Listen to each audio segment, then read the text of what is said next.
party like it's 1769. I whenever I wear this shirt, people for whatever reason, people always love it. It's for a beer called Kate the Great. And I happened to be at a brewery in Portsmouth, New Hampshire when it launched. And maybe they make it once a year or something like that. And I bought a few of these shirts but I did not. I don't normally wear clothes to get compliments. And for whatever reason, people really, really like this one. That's funny. I just realized as I was looking at myself in the video, I was like, oh, that's a perfect subject line. We could even have a whole live stream called Party Like It's 1769. Yeah. That would work. Speaking of getting distracted. Partying and getting distracted, yes. Well, entrepreneurial decisions. So I'm very curious what the entrepreneurial decisions are because I don't know what they are. Well, it's funny because this weekend I was doing some rereading and going through my strategic coach stuff, and I came across a great book and audio series from Dan Sullivan called "How the Best Get Better." Oh, I have that. Yeah. Yeah. And it's awesome. It's a series as well as and so I was just going through it for to update the sales letter and systems that we're putting in place for our new gig there. And I came across this and I thought, wow, this would be a great thing for us to chat about and also to get other people's thinking on it, because he has that's directly from Dan Sullivan. And so I've got my own take on it, but I'd like to just read the two decisions that he's identified, if that's all right with you. I would love to, but before you do, I want to point something out. Yeah. I've read that book and I've listened to the audio. And I was in strategic coach for several years. Right. And one of the things that I was going to discuss on a live stream soon, maybe today, maybe not, was this idea of sometimes you have to hear something a whole bunch of different ways before it really sinks in, or a whole bunch of times, or even from a different source, or just a different time in your life. And right. and this is a great example of that. Just as an entrepreneur, and thinking about the resources that you have available to you. Like, I have that book on my shelf.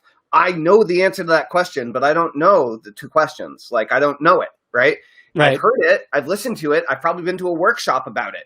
And I'm sure you've got your own take on them. So yeah, that's I had the same experience going through this because it was like I hadn't seen it at all, yet I knew all the material in it, right? It was just, it's not a very thick book or a heavy read, and the audios are easy to go through, and but it was like profound. It struck me the same way. It just struck me in a different way now than it did, when I went through it in, 2008, something like that. Cool. Well, let's do a refresher. Cool. All right. So the first decision is the first decision is to depend entirely on their own abilities for economic security. And the second entrepreneurial decision is to expect opportunity in life only after creating value for others. And it's very interesting because he ties this into that future-based individuals achieve freedom from dependency. In other words, non-entrepreneurial thinkers think the world owes them something. Think that, and until they get out of that, they free themselves from that feelings of entitlement. And he goes on to say, the attitude of entitlement says, I'm owed something by society, by government, by the company, by my family. This attitude imprisons the individual in a lifetime of unfulfilled expectations, grievances, and self-pity. And then he has a cool little,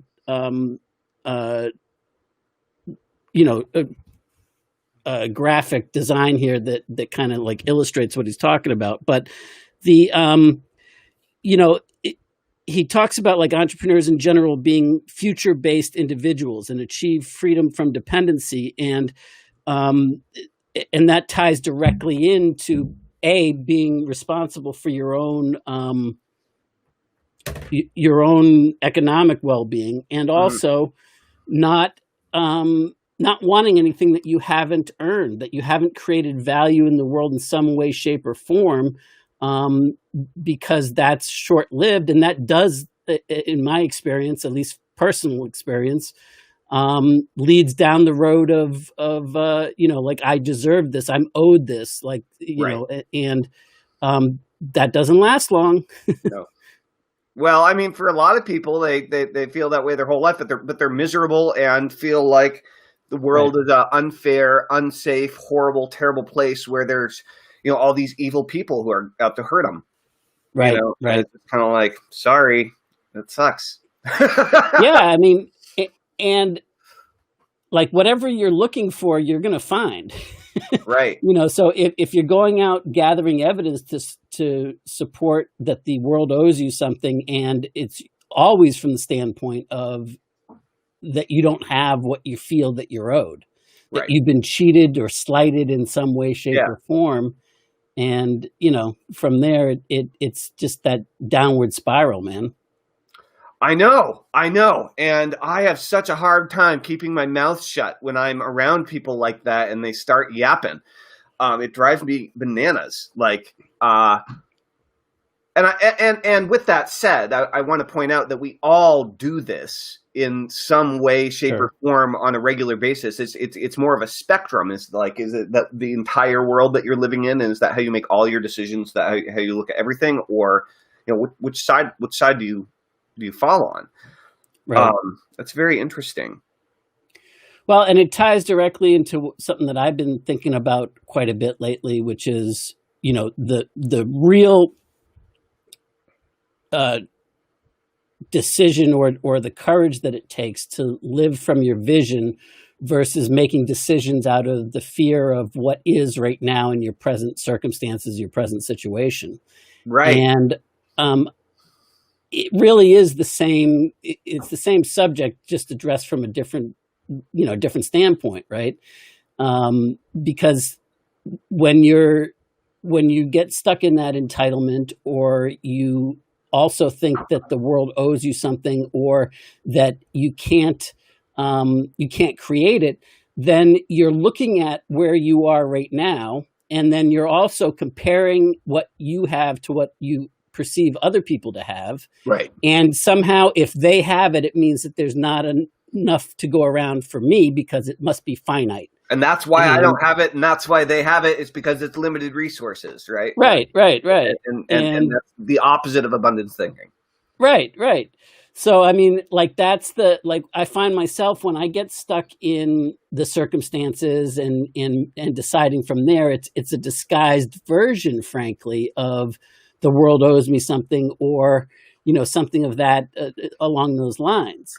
And it was just really enlightening to me how often, being prided on living from vision, how often I was actually letting the circumstances of the situation that is right now dictate my mood, dictate my decision-making processes, dictate what I would pursue.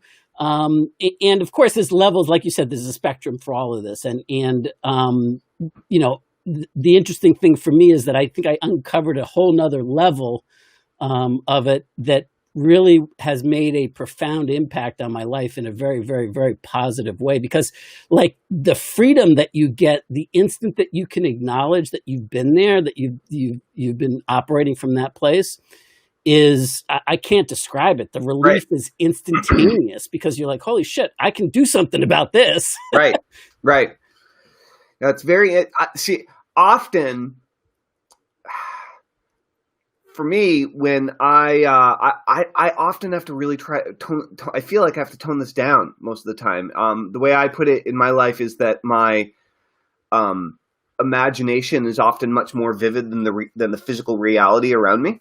Like the input that I'm getting from my physical senses about the world is much more dull than the Than world what that I you have going on in my mind. And as a result, like a lot of times people in my personal life are just like, you're completely delusional. Like that's not, yeah, that's not possible. There's no way that can happen. This is not the situation we're in. You know, it's a classic get your head out of the clouds moment. And I mean, that's been the case for me my entire life. But right. when you have other people in your life that you care about, that you want to have good relationships with, and you're probably going to be spending time with, whether it be a sibling or a parent or a partner or a child, right? Like, it's hard for me. It's hard not to get mad at people when they're just like looking the reality in the face instead of letting their mind think about what could be. Yeah, but that's the thing. When you get mad at them for whatever the thing is, now you're focused in the situation of what is, and Totally. you're not focused on your vision. You're not Absolutely. focused on your vivid world of imagination. And I know for me, and it's worth exploring. I would invite you to try this on for yourself, because what I've discovered is that I'm much the same way. It manifests differently, Right. but my Right. head is always in the clouds. I'm always thinking in terms of what I want to create and what I'm going to create, not out of limitations, but out of forward thinking. Right. And that can be a limitation in and of itself. That can be a crutch, because you spend so much time, like you said, that the it's so vivid for you where it is that you imagine going, that you don't even have to go there Right. anymore. Right. So you don't go there. And so to the outside world, you haven't manifested it, even Right. though in your inner game, you have to some degree. You're on to the next thing, but so nobody can see what you're Right. experiencing. And frankly, I don't believe that you fully experienced it until you bring it out of here and out of your heart and put it forth into the world, That's right. so that other people can see the full experience of what it is that you've called forth, really. That's right. And that was me. Like I had a ton of when I first met Kathy, when we were dating, I showed her banker boxes full of these different ideas and business projects. Some of them were like just in the incubation larvae stage of development, and some of them were like 90% done, but none of them were materialized in the world. Right. None of them. Right. But I mean, like literally, I had probably 5 plus, of those banker boxes full of different notes and ideas and different An idea business library. plans and Yeah. yeah. And so but I was stuck in neutral. Right. Like I wasn't making the reality. And on one hand, it was very fulfilling to stay in the clouds and dream. But on the other hand, it wasn't fulfilling, because I was crying wolf again. Mm. You know what I mean? Like I was telling everybody about all this vision that I vividly saw, and they're like, yeah, but what have you done lately? What have you created lately? And that there's an element of truth to that, until you're actually putting something forth. Right. So anyway, it's just, like I discovered that back in 1996, when I first met Kathy. Yeah. And I've been steadily working on it. But like I said, like in the last few weeks, I've uncovered layers of this that I didn't even know was, still unconsciously limiting me out of habit.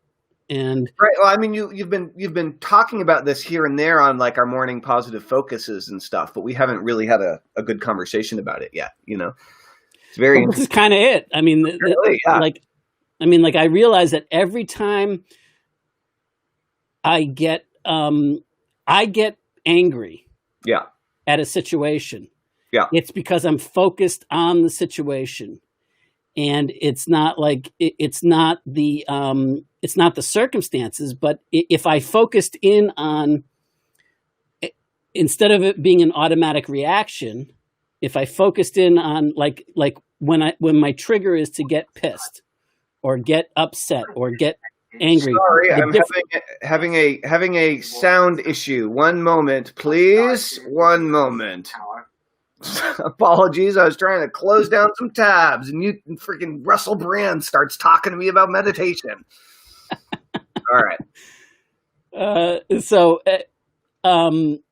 was just that I now have seen that it was an excuse to it may be true, and it was true. Like the situation was the situation, but me getting mad at it or upset with it was an excuse to stay focused there. Right. And to stay in the situation, right. as opposed to using it. And as soon as I allowed that to be a conscious realization for me, I could let it go just like that. I mean, and the freedom, I'm telling you, like the visceral relief that I felt, that tightness in my chest, gone, like instantly. So the gift for me has been like, anytime I'm not feeling anything about a situation that I'm on autopilot and I'm not feeling like the automatic trigger isn't joy and empowered and feeling like, yes, let's go for it, then that's my cue that somehow my reaction is triggered that. And if I can let it in and allow it, that I can then truly let go of where I've been focused. And the focus is what's taking me off course. Right. It's not the situation. So. Interesting. No, that's very true. That's very true. It's very meta. I don't know what that means, but it resonates with me in a major way. Yeah. Very interesting. Very interesting.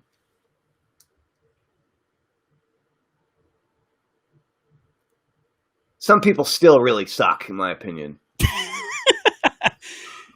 Yeah. No, it is interesting.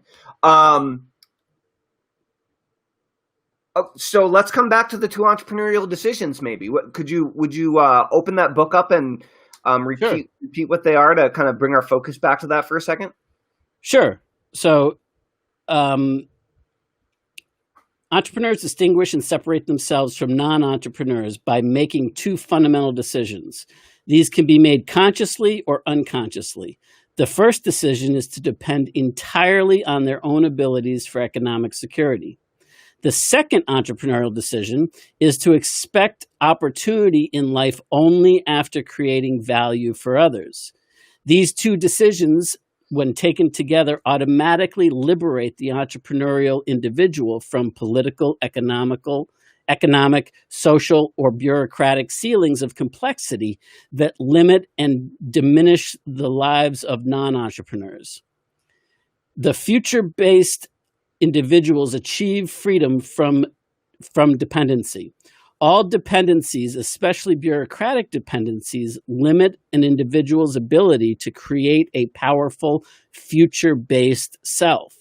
With this first decision, the entrepreneurial individual is saying, no one else has to support me. No one else has to take care of me. Having made this decision, he or she never again has to operate according to the procedures of a bureaucratic organization. And then the next major chunk was entrepreneurs achieve freedom from entitlement. The attitude of entitlement says, I am owed something by society, by government, by the company, by my family. This attitude imprisons the individual in a lifetime of unfulfilled expectations, grievances, and self-pity. And the results are further described in the next concept. By making this second decision, the entrepreneur says, I am owed nothing by anyone. Any opportunity I want must be created by providing something of value to others. As a result of this second decision, the entrepreneur's life becomes a never-ending process of learning, creating, and growing. Awesome. And, I mean, there's more before the next concept, but I mean, I think we've already captured it. Unless you want to no, that's go really deeper. good. Yeah, Dan, guys, if you're not following Dan Sullivan, by the way, if you have never been involved with Strategic Coach or read any of his programs or listened to any of his audios or podcasts, please do. As an entrepreneur, he will dramatically expand your mind. For sure. Very, very, very smart. I have an interesting.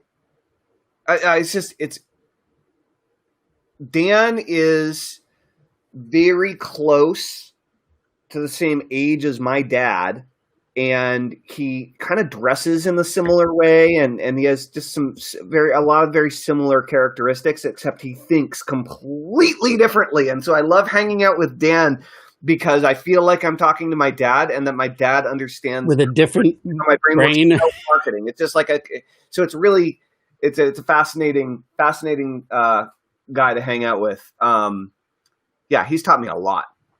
Yeah. A lot. So yeah, definitely listen to Dan Sullivan stuff. So you want to keep on this topic, or you want to hop topics? Yeah, let's hop topics. I mean, I think we've pretty much dived deep in that, and I think it can tie into where it was that you wanted to go very nicely. So we can certainly do that. Cool. So check this out. And guys, if you're a Dan Sullivan or Strategic Coach fan, give him a shout out in the comments. And if you have any questions about any of the things that we're talking about, please hit us up. Let us know. Or anything you really like that we're talking about that you want to hear us go into more detail on in a future live stream, or even in this one if it comes in live, please, by all means, chime in. That'd be great. Yeah. So I was listening to this podcast. Right. And, this podcast, both, it's a great podcast. And the podcast hosts, as well as the person they were interviewing, are all they've all been marketing significantly fewer years than I have or you have, right? Like they're comparatively much younger. They're just, they're having this conversation. The guest is a blogger and copywriter and social media guy, and he had worked for a few different companies, including a company called Drift. And he was talking about Drift, and he's basically like, so Drift is a software company, and apparently, as the story goes, Drift built up a big audience. They started selling products. Or they started selling software, and then after they had an audience, and then they had a big conference, and they were talking about how they pulled all that off. And he's just like, I think very familiar. Yeah, he's like, whatever company you have, whatever product you have, or whatever service you have, you're going to need to sell that. That's true, and you need to start making some money and generating sales, in order to grow your company and pay the bills and all these types of things. But the reality is that every company at this point needs to build their own media channel for their industry or business. You're really building your own media company for that market. And right. You talked about the media factor, in the original NPOD course, and right. And that's the whole idea is about building your list, building your audience, building your tribe. And we talk about this stuff all the time and teach it, but I was like, this is interesting. And then I'd recently been thinking about what we've been working on, and I've been thinking about not what do I want to do next, but why am I doing what I'm doing right now? Why am I going back into internet marketing, email marketing guru land after being out of it for 10 years? Why am I doing that? Right. And I was like, well, and I had this idea a few evenings ago. I was like, I should simply republish all my old stuff. And if that means redoing following the same curriculum, right? And I was like, these are the core foundational principles of I've built so many businesses on email marketing and list building in so many different niches, and trained and taught so many different people, and helped so many people in different lives, and created jobs all around this one idea. And I was like, but all my courses are basically gone now, right? They're like from 15 years ago, they're in a zip file somewhere, but they're not available online, and they weren't taught in a way to stand the test of time. And I was like, what if I republished all my old stuff as kind of a legacy, right? And we worked together, and you did a brilliant job of recreating the entire NPod process, and it was kind of a same idea. And so I was thinking about that in the back of my mind, and then I was like, what if we were to just plain do the biggest, best, most detailed, most amazing interview series ever on email marketing? Okay?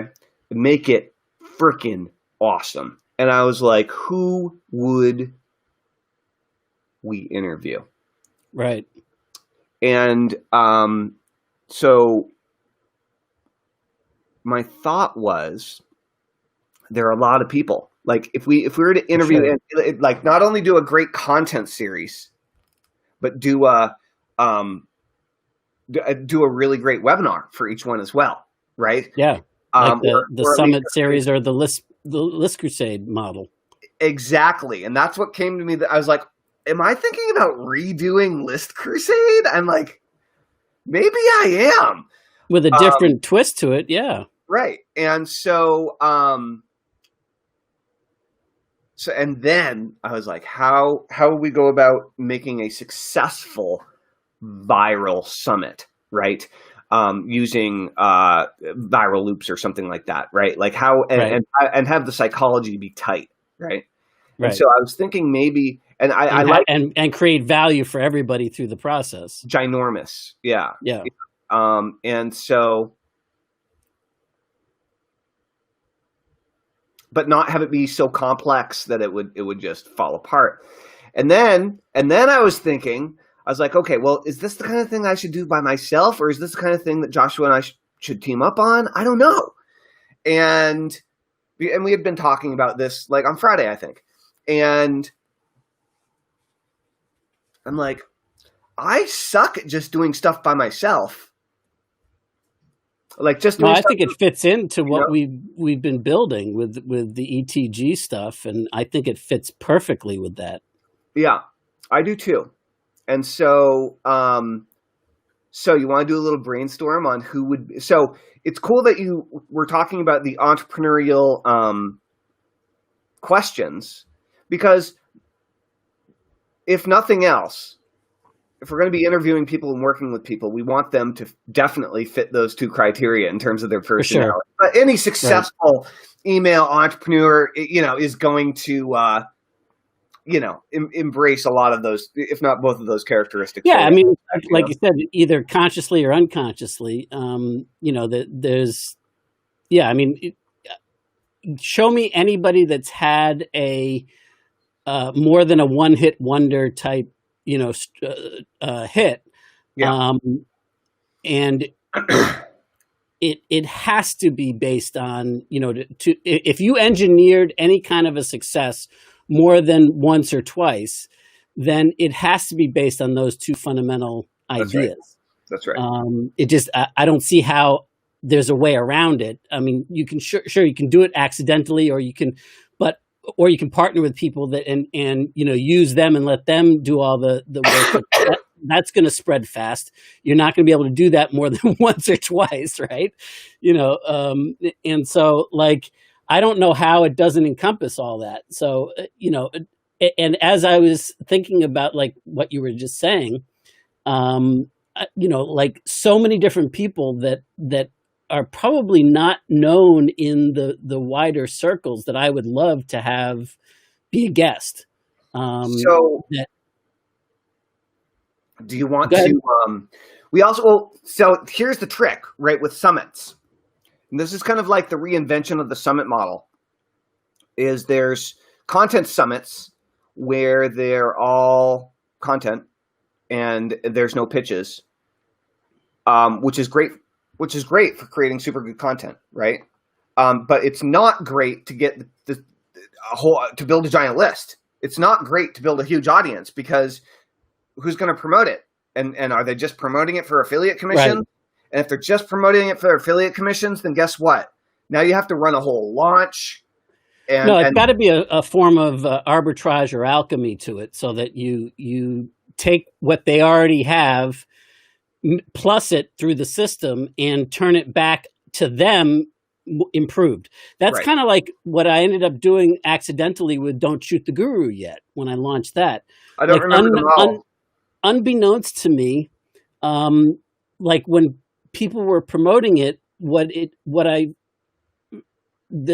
side benefit, the tangential benefit that ended up happening was that the current return rates of the partners that were promoting it on their own products went down.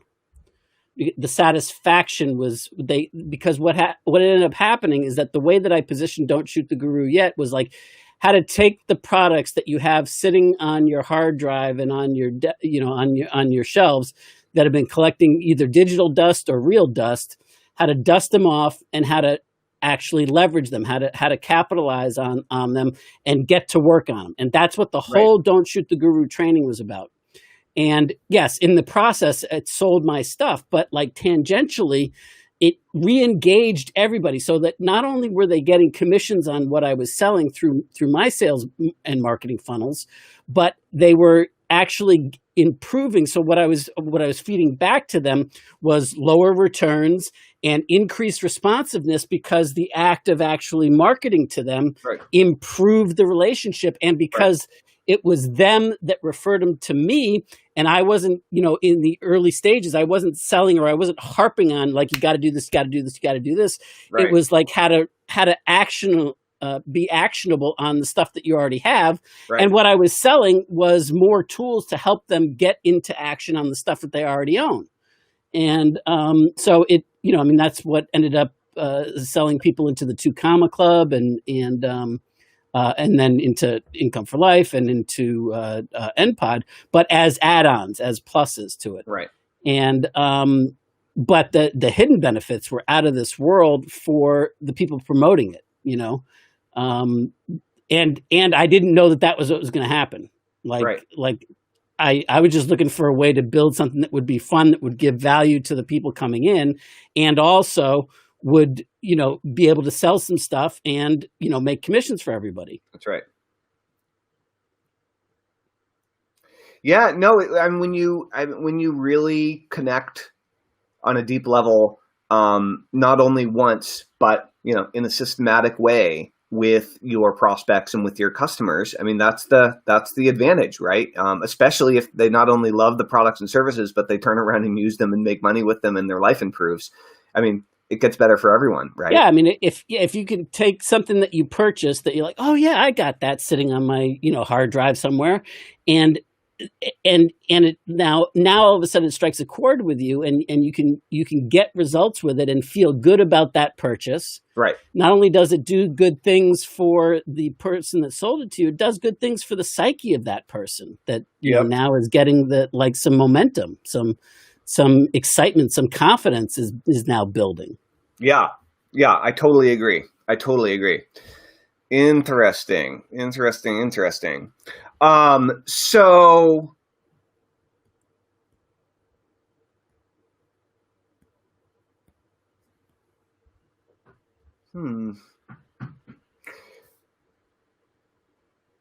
let's talk about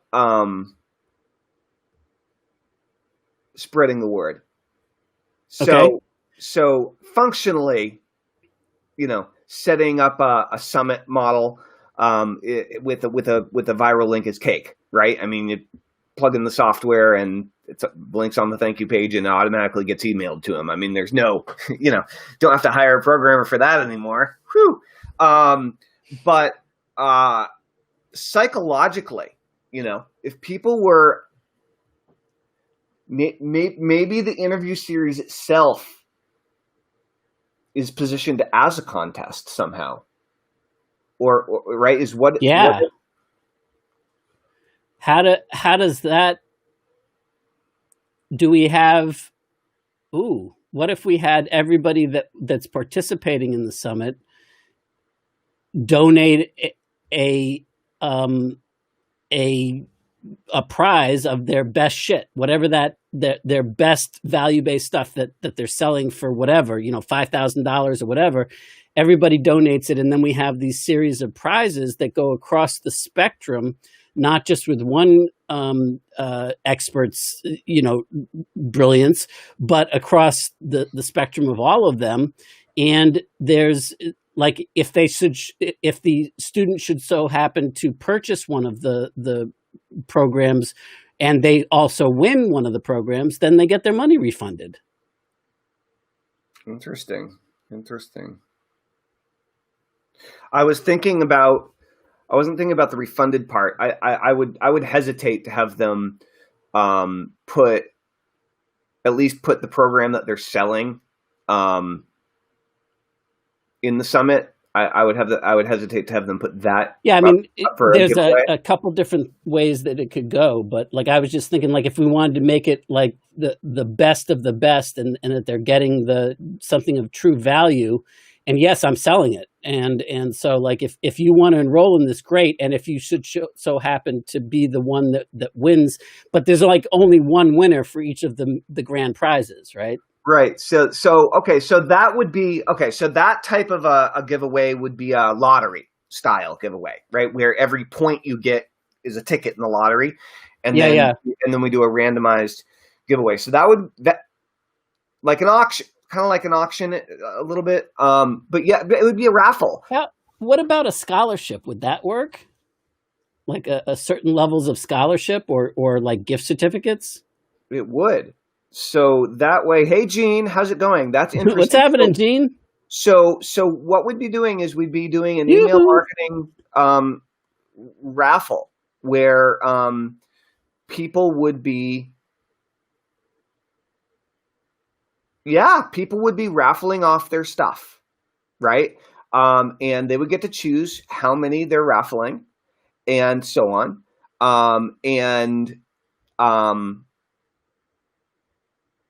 We may or may not be able to do a hybrid model where people also get prizes as they generate more referrals.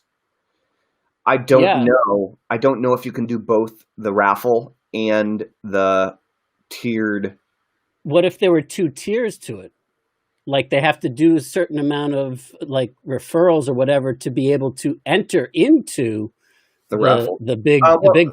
We could, but then the raffle wouldn't actually be randomized and done by the software. It would be like we put all their names in a hat and pull one out of the hat, which we can do that. That'd be funny, but it wouldn't be automated. And well, that's the other thing is I'm, do we want it to be a fully automated system that we can drive traffic into for a long time, or Let me ask you a question. Is there a way to layer in the like the people promoting it so that that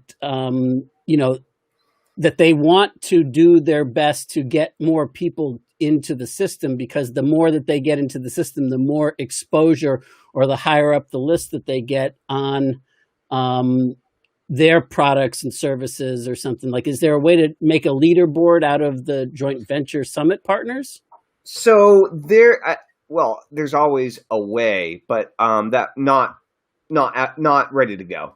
There's been giveaway software for a decade and a half, maybe more, where basically everybody, all the promotional partners, throw their giveaway in, and you put your image and your title and your description, and the link to where people go to access the giveaway. And the more referrals you generate, right, the higher your giveaway ends up showing up on the leaderboard when people opt in for the giveaway. On the thank you page, if you're the number one referrer, you're the first gift, right?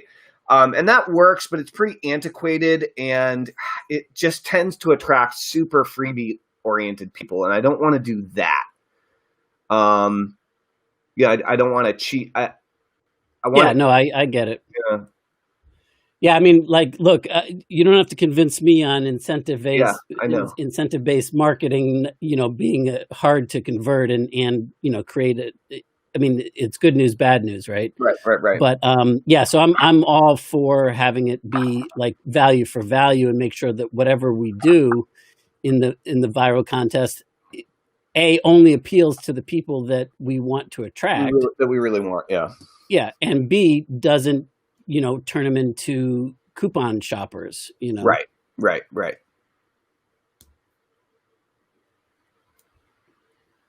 Well, you want to brainstorm a list of people that we want to interview? Sure. Great.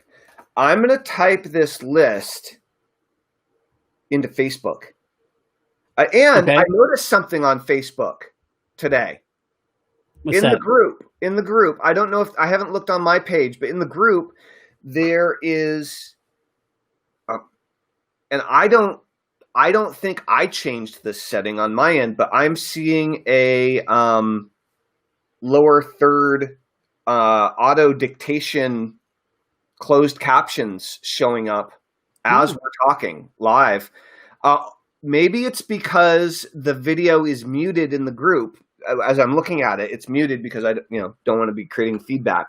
Maybe this is a new Facebook feature that automatically Captions everything. Yeah. How good is it? It's pretty good. I mean, it's That's awesome. captioning what we just said, a minute or 30 seconds ago, and yeah, it's cool. All right, so if we're going to do a big interview series on the smartest email marketers alive, and we were going to be able to get, using our personal connections and people we've done business with in the past, I think would be wise. Sure. Like Dan Sullivan, even though he's not, like email marketing isn't his number one thing by any stretch of the imagination. No, but I mean, I don't know that it behooves us to limit it just to the usual online experts. I mean, it may not. It may not. It depends on what we're going for, right? Jean says that she's watching on my profile and that the closed caption is there. Oh, cool. Interesting. So it must be a new feature. That's new, Jean, right? Interesting. I mean, hey, maybe it's something that Restream is doing too. I'm not sure, but I bet it's Facebook. Okay, so who should we talk about? Yeah, there's a setting, and I can just turn it on. All right. Cool. Yeah. There's a setting that I clicked on. It says auto generate captions. Where is it? I loaded up the one from my page and expanded it to the full view. Oh yeah. While we're live, and then the little gear at the bottom of the page on Facebook says settings. Okay. Yeah, on Facebook. Yeah. The little gear, and then it says auto generate captions on, and mine was turned off. Yeah. Oh, cool. Interesting. I guess that's a new thing with the new Facebook update that happened, or something. Neat. Awesome. Hey, look at this. Look who's trying to call me. Yannick Silver, no kidding. Well, he's definitely somebody that I love to talk to him, and is just a brilliant kind of guy, and talk about creating value in the world. Man, it would be awesome to have him on the list for sure. Okay, great. Well, I don't think Yannick's in this group because he doesn't join. Oh, maybe he is in the group. He is in the group. Okay, Yannick Silver. Who else? Sean Casey. Yep. Matt Gill. I don't know what Kevin Wilkie's doing these days, but he's a brilliant strategist and thinker. So there's Wilkie. Hold on. Slow down a second. Okay. I have to. I'm getting lag here, and I want to capture these. So just give me a sec.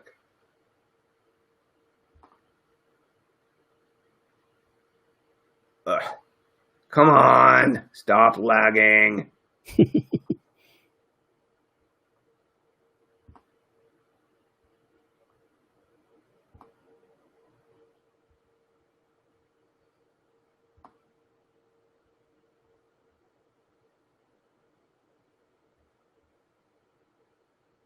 Okay. So let me see. Where were we? We're on Facebook and we're typing in people's names. Okay. Great. We've got Sean Casey. Oh, come on. The world, the internet is not cooperating with me right now. No, huh? Damn that internet! It's all its fault. It's always and the Comcast. They're ripping me off. My internet's slower than it should be. Bastards. And all these other people they're all homeschooling their kids and they're using up all my internet. They're not even running a business. They suck. They all suck. Nothing's fair. Everybody owes me. That's right, Russell Brand. Don't you start talking again. All right. So here's what I'm going to do. I'm going to solve this problem in a different way. And the way I'm going to solve it is I'm just going to, instead of putting them on Facebook like I wanted to, I'm going to put them here. And then we can do a separate video all about this. And I will, and we can tag the bejesus out of people in that video. And who knows, maybe that video will be like the video that we are announcing what we're doing or something. Cool. Okay, so we said Yannick Silver, because he decided to call me while we were live streaming, and he's awesome. And there are no accidents. What's that? And there are no accidents. There are no accidents. Except when I make I don't know, like I definitely have accidents from time to time. I was actually noticing just as we started the live stream, I had this little burn on my thumb, and I was like, I've been getting bitten, burned, like splinters, like these little tiny pain in the butt like things a lot lately. Very obnoxious. The world's out to get me. World's out to get me. Yannick Silver, Sean Casey. And then you said, where are you putting them now? I'm putting them on a notepad that can't lag. Okay. Matt Sean Gill, Casey, Matt Gill, Kevin Wilkie. What about Dan Kushel, of course. Joe Polish. I just opened up. Dan Sullivan in there. Because Dan Sullivan, super genius.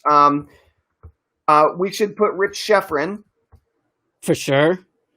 Laura Belgray she just cracks me up. I opened up her site just to figure out how to spell her last name.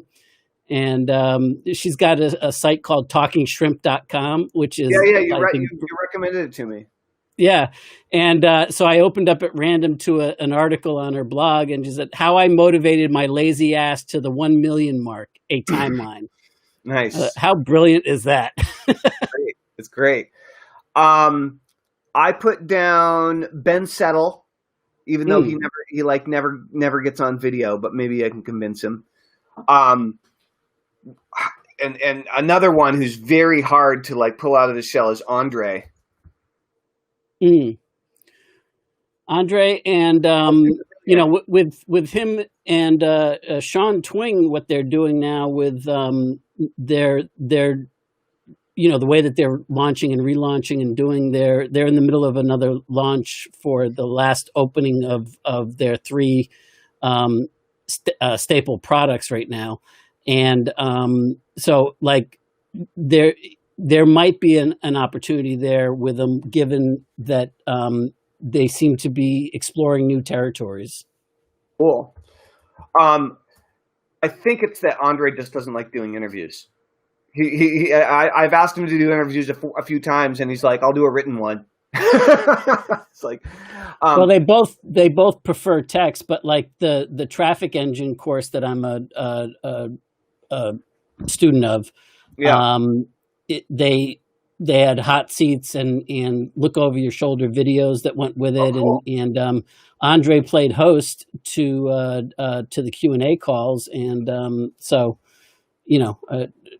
granted he wasn't on the hot seat, but I think that when there is a topic that he feels passionate about, that he wants to bring clarity to, I'm sure that he would anyway. Not to get so far off on a tangent there. Do you have Laura Belgray down? I do. I put Laura Belgray, Ben Settle, Andre Chaperone. The woman that Brooke. I'm trying to remember Brooke's last name. She runs the Life Coach School, and she built she went from just barely able to break the 1 million a year mark, and inside of 3 years, she grew from 1 million to over 15 million, and now she's close to 25 million a year, and that was all since 2015. And all in life coaching. And she's a follower student of Andre's, as well as Frank Kern's in the early days. And apparently, she just has a brand new site. I don't know if you've seen this, but entrepreneurialaccounting.com. Check it out, because what's her name again? Brooke. Trying to remember her last name, the Life Coach School. Brooke, I'll tell you in just a second.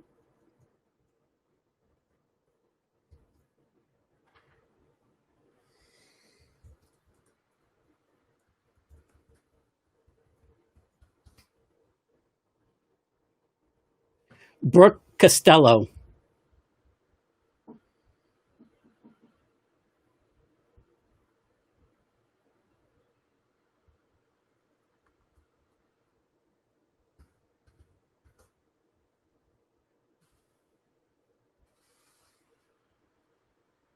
Cool.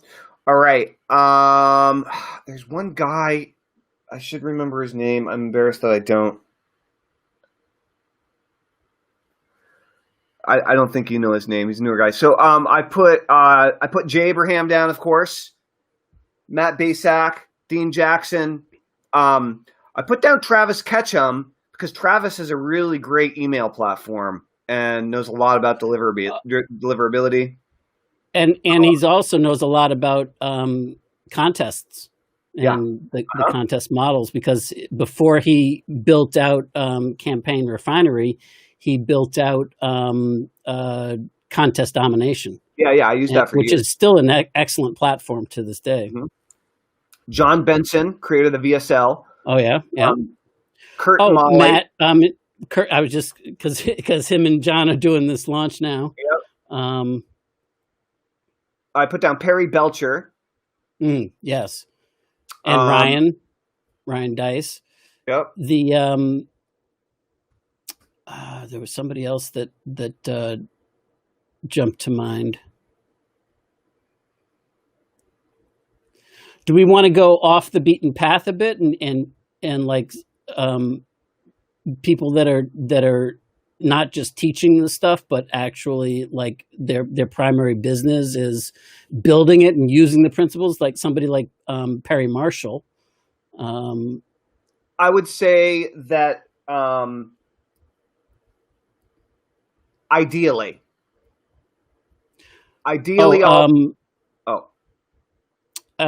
Two names just jumped into my head. Paul. I'm blanking on his last name. Paul. He runs talk radio or something.com.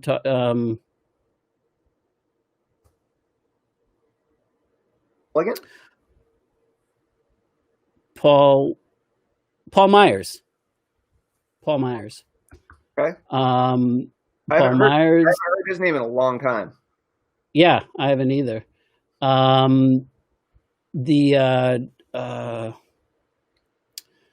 Well, of course, how can we not have Mark Joyner on the list? Of course.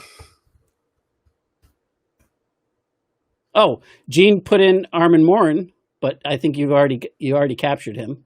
I didn't. I've already captured him in the cage downstairs. Let's put Alex Mandossian in. Oh yeah, This is a good for sure. And so in particular, like most of these people, I have most of these people's cell phone numbers, you know? And so like if we want like if we wanted to get something going quickly, when I think about the whole contest, I think we have to come up with a rolling contest. I think this isn't going to work for a launch because it's going to be too short notice. And Okay. so we can put it, so when we think about how we should do the contest, let's think about, ideally we want everyone we interview to promote it. Now, after we do the series, we can always keep doing interviews. Right. Right? But I think we want to front load it with people who have lists and followings that are going to be interested in bettering their email marketing. Oh, what about Thompson, Kevin Thompson? Sure.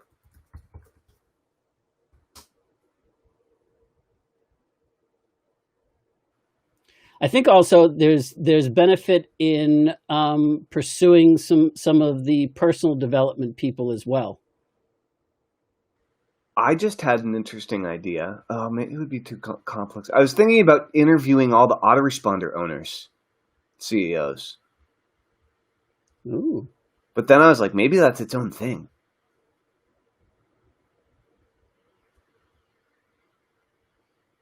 I don't know. Getting those guys to promote an event that's going to promote other people's autoresponders, it's going to be a hard sell. For sure. But if you talk to them about the like email deliverability and things that they know about, and you know, that like the credibility score and blacklisting and whitelisting IPs, and I mean that's stuff that I think people take for granted that comes along with a good autoresponder system service. Right. That's right. That's true. And then there's just different, I mean, like people that use ConvertKit are very different. Like they have different businesses than people that are using Drip. And it's not like they're even in competition with each other. I mean, even though they're both autoresponder services, but there's a very different set of tools and the way that each is positioned in the marketplace. And as is with Get Response and Aweber and blah, blah, blah. So yeah, I don't think we get it in terms of just autoresponder services, but get them to talk about the key subjects that, you know, are critical to understanding, and indirectly now they are selling, because sign up for a good autoresponder service and you don't have to worry about any of this because we do it for you. Mm-hmm. Mm-hmm. So here's part of it. Tom Bell.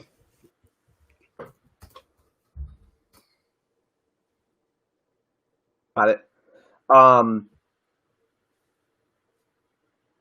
There's so many more people. I put down Ryan Dice. Go through our contacts. Yeah, I know. It's yeah. So this is a pretty good lineup, and I think we need some more estrogen in there, man. We definitely do, and is Janet and Chris Atwood and Liz Thompson and Rick Thompson are they, I don't know if they're still active.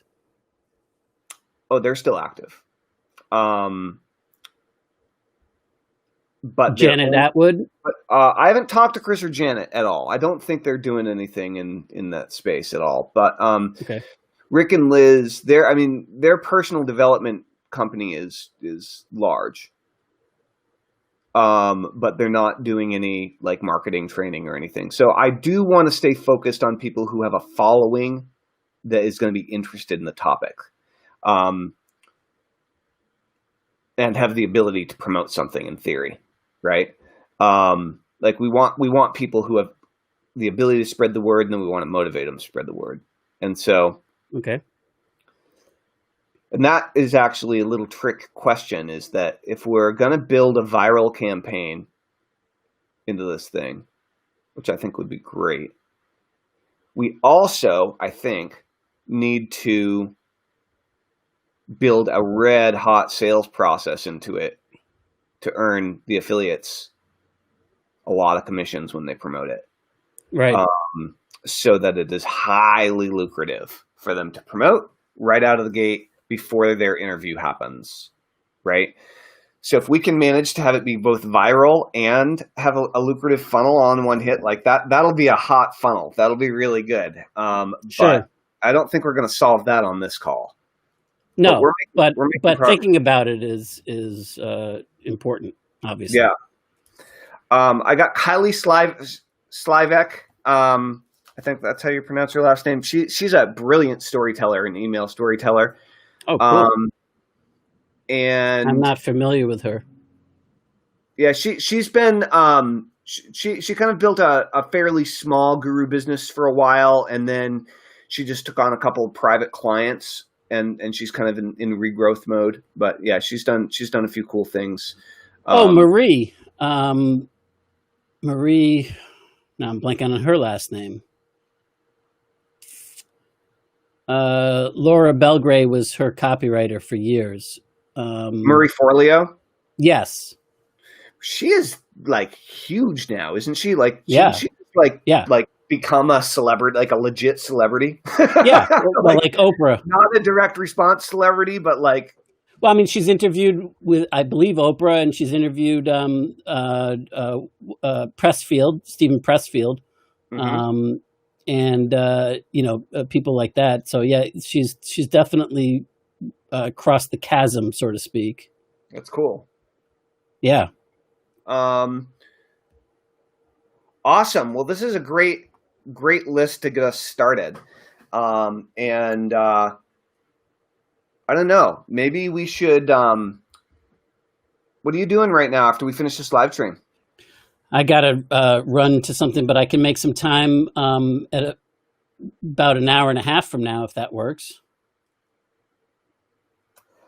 That doesn't work so well for me. So that's cool. Whatever. Why don't you just try texting me when you're free? We'll see if we can pick up the conversation later today. Sounds good. Tomorrow. But I mean, basically taking this list, tripling it, and then like getting on the phone with all these people, even if it's not appropriate for an interview or to have them be involved, is going to create an enormous amount of momentum. I agree. Yeah. Nice. All right. This was a great live stream. Man. Super good live stream. Well, we've enjoyed it, and it's been useful to us. That's right. I don't know how useful. Well, anybody that actually, eavesdrops in and is a fly on the wall, I think they'll get value out of it because it's inside baseball, so to speak. Right. Hey, am I laggy for you, or is that just on my? You froze at certain points in time. Your picture froze, but you haven't been laggy for the last little bit. Interesting. I wonder what the heck's going on with that. I don't know. All right. Cool. Well, we'll talk to you soon. Hope you have a great afternoon, everybody. Take care. Party like it's 1769. Woohoo! Right. Bye.